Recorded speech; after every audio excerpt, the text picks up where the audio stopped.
Which type of SEO is best in the long run? Hey guys, I'm Brian from the SEO Optimist, and this is one of the top questions that I've seen come up on Google and I've been asked by people personally. I wanted to take a run at it today.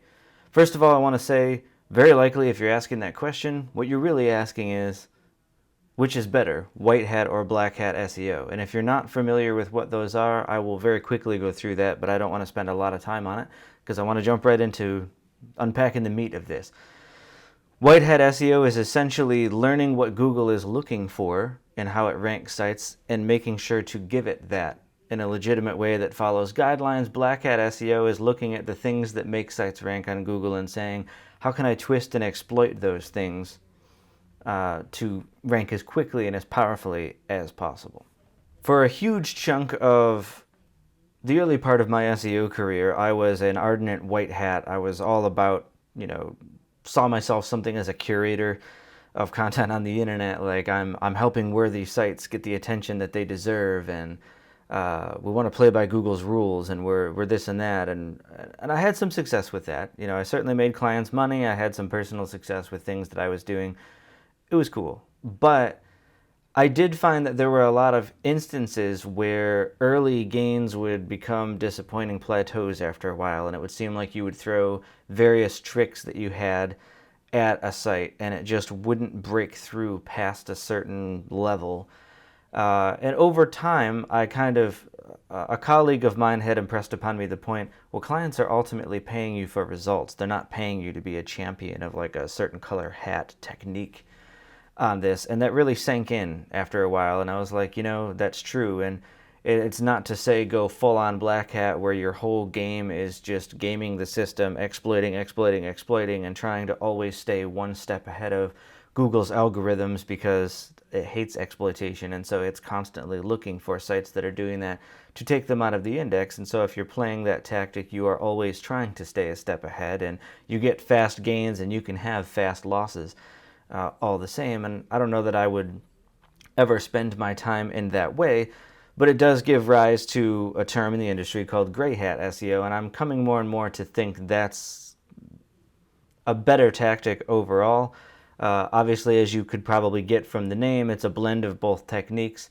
I tend to veer largely white hat, but I want to point out for you guys why, if you have some resistance to that concept, like I did in the beginning, why you might actually already be doing more gray hat than you think you are, even if you've always thought of yourself as using white hat tactics. And one of them is backlinks.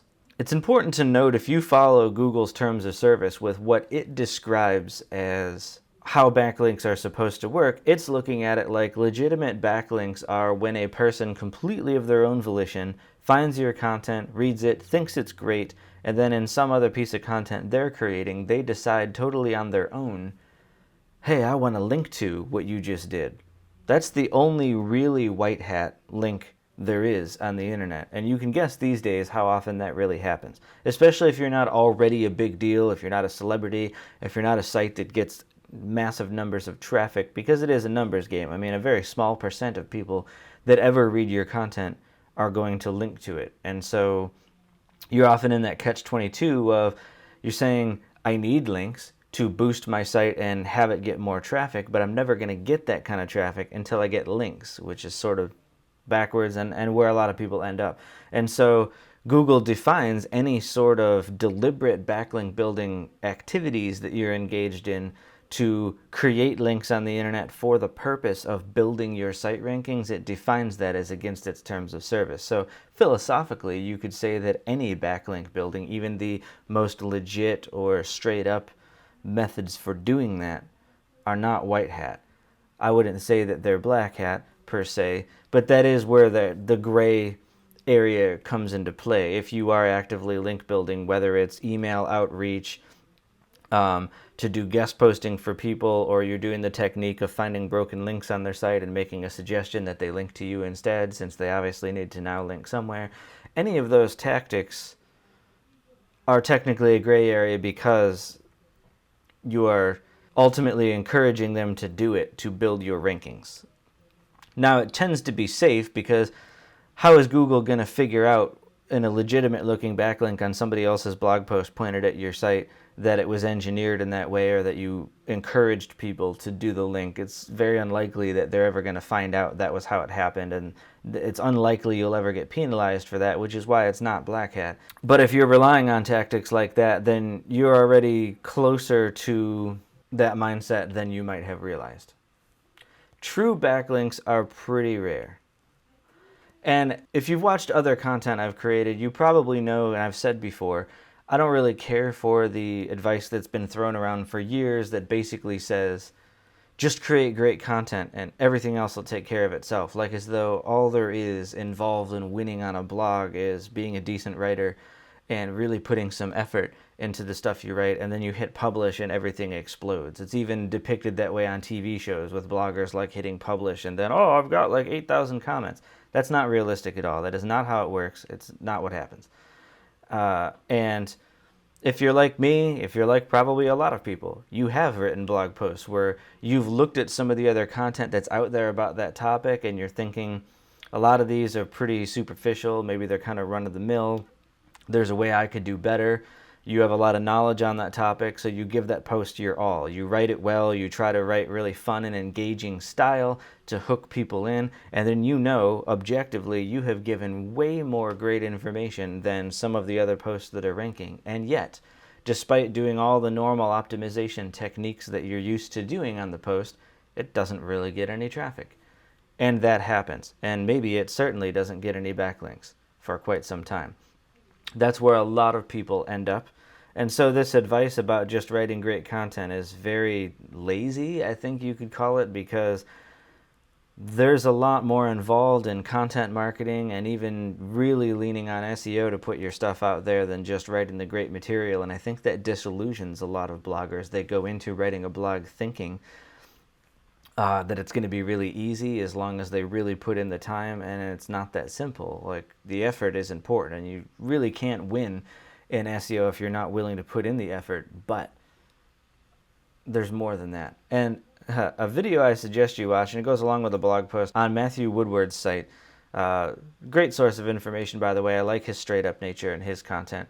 He kind of tackles a similar question to this one too, and straight up says that he thinks that anybody on a polar end of this argument of SEO is an idiot and that they're really shortchanging themselves. Largely, I agree with that, because I think if you're, like I said in the beginning, if you're leaned totally on white hat only tactics, you're missing out on stuff that's really going to be the thing that pushes you ahead of some of your competition, and you end up in a lot of plateaus. But if you lean too hard into the black hat camp, you are constantly playing the game of you're doing some tricks and you get big traffic for a couple of months and then bam, you have no traffic.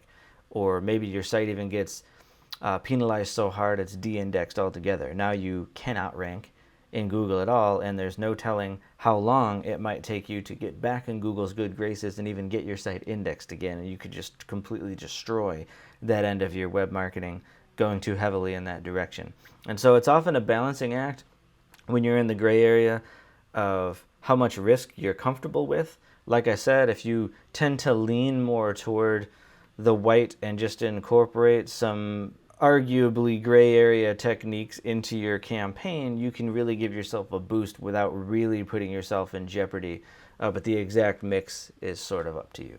And as Matt Woodward points out, Google is an emotionless algorithm anyway, and so when we talk about white hat and black hat, we're probably thinking like cowboys, the good guy and the bad guy, and we're putting human morality onto a set of circumstances that really have no morality and have no emotions. And it's useful as a way of thinking about the approach and kind of judging them philosophically, but from a pure ranking standpoint, a lot of the most successful SEOs I have followed, that I have met personally, etc., don't tend to call themselves either of these hats, because they are much more focused on, I do what works.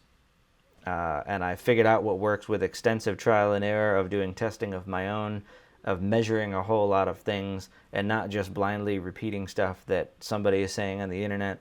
That was why when I had my own reluctance to kind of embrace that, what kind of broke me down over time was recognizing that, like, and look at what it is that they tend to be doing and what is their attitude toward doing SEO. So anyway, maybe that's kind of a long-winded way to answer the question, but I feel like this is a topic with a lot to it that you can't just give like a 2-sentence answer.